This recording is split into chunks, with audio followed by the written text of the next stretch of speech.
वाहिगुरू जी का खालसा वाहिगुरू जी की फतेह। बाई जी ਢੀਂਡਸਾ ਸਾਹਿਬ ਤੁਹਾਨੂੰ ਜੀ ਆਇਆਂ ਕਹਿੰਦੇ ਆ, ਸਾਰੀ ਟੀਮ ਨੂੰ ਜੀ ਆਇਆਂ ਕਹਿੰਦੇ ਆ ਜੀ। ਤੁਸੀਂ ਸਾਡੇ ਕੋਲੇ ਇੱਥੇ ਆਏ, ਇਸ ਧਰਨੇ 'ਚ ਆਪਦੀ ਸ਼ਮੂਲੀਅਤ ਦਿੱਤੀ। ਅਸੀਂ ਮੈਂ ਦੋ ਚਾਰ ਗੱਲਾਂ ਹੀ ਕਰਨੀਆਂ। ਪਹਿਲੀ ਗੱਲ ਤਾਂ ਮੈਂ ਇੱਕ ਸਾਰੀ ਸੰਗਤ ਨਾਲ ਸ਼ੇਅਰ ਕਰਨੀ ਸੀ ਵੀ ਹੁਣ ਅਸੀਂ ਬੜੇ ਭਾਸ਼ਣ ਦੇ ਲਏ, ਗੱਲਾਂ ਸਮਝਾਤੀਆਂ, ਲੜਾਈ ਸੱਭਿਆਚਾਰਕ ਆਰਥਿਕ ਵਿਚਾਰਧਾਰਕ ਪੰਜਾਬ ਲੜ ਰਿਹਾ, ਪੰਜਾਬ ਆਪਦੀ ਹੋਂਦ ਦੀ ਲੜਾਈ ਲੜ ਰਿਹਾ।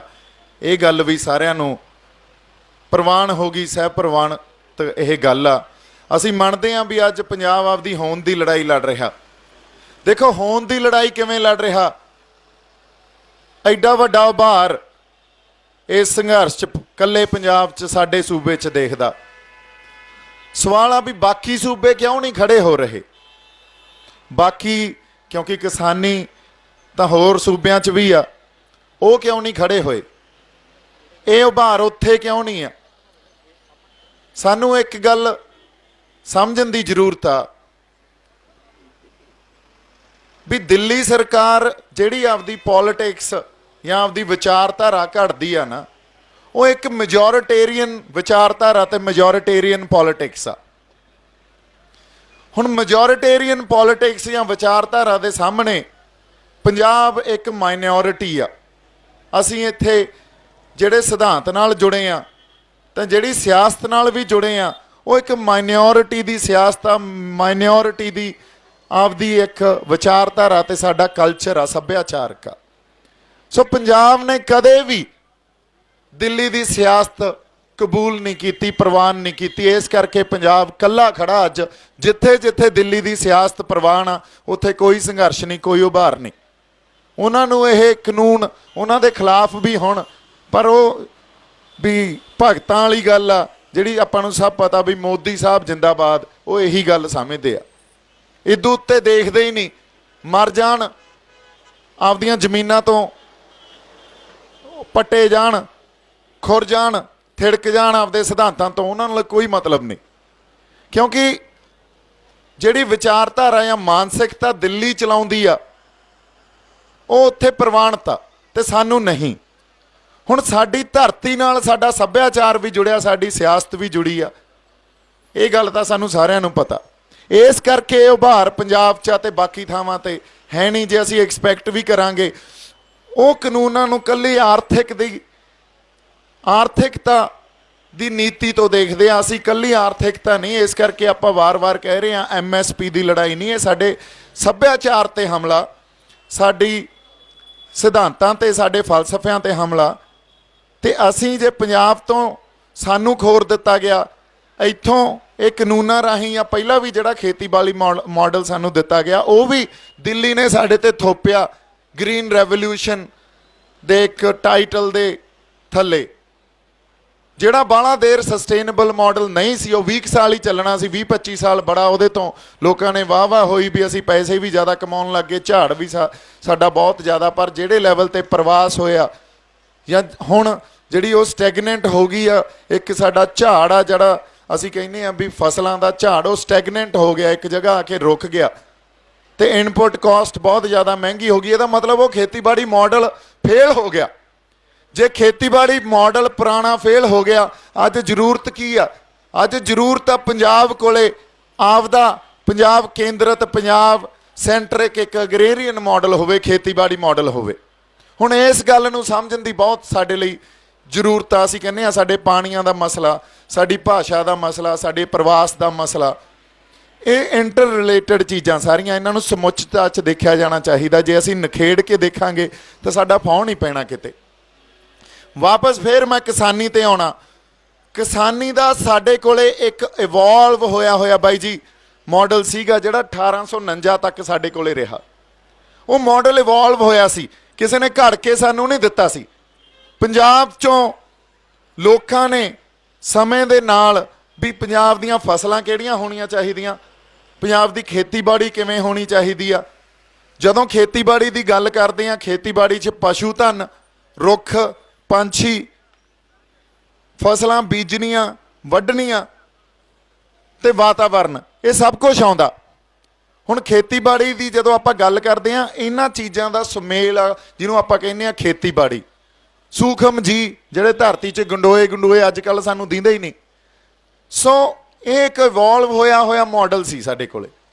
ਜਦੋਂ ਅੰਗਰੇਜ਼ ਸਰਕਾਰ ਆਈ, ਅੰਗਰੇਜ਼ ਸਰਕਾਰ ਨੇ ਇੱਕ ਆਪਦਾ ਮਾਡਲ ਘੜ ਕੇ ਦੇਤਾ ਪੰਜਾਬ ਨੂੰ, ਅਸੀਂ ਉਹਦੇ ਤੇ ਖੇਤੀ ਕਰਦੇ ਰਹੇ।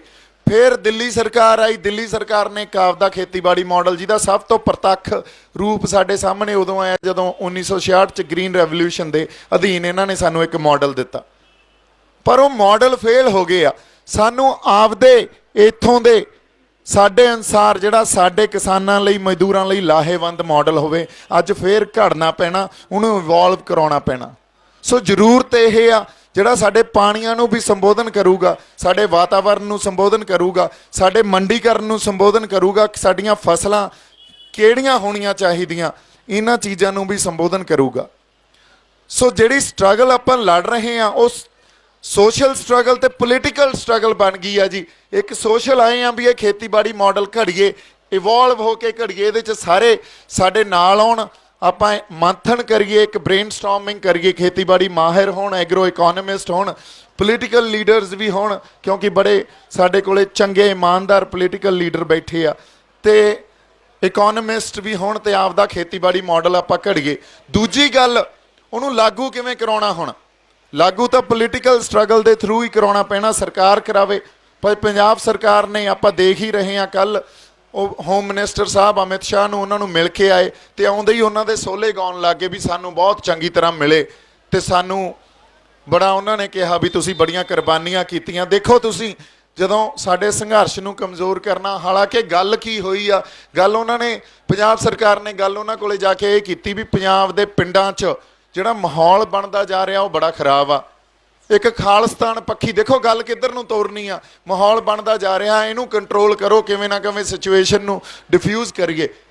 ਸੈਂਟਰ ਸਰਕਾਰ ਕਹਿੰਦੀ ਇਹ ਤਾਂ ਤੁਹਾਡਾ ਮਸਲਾ, ਲਾਅ ਐਂਡ ਆਰਡਰ ਤਾਂ ਤੁਸੀਂ ਮੇਨਟੇਨ ਕਰਕੇ ਰੱਖਣਾ।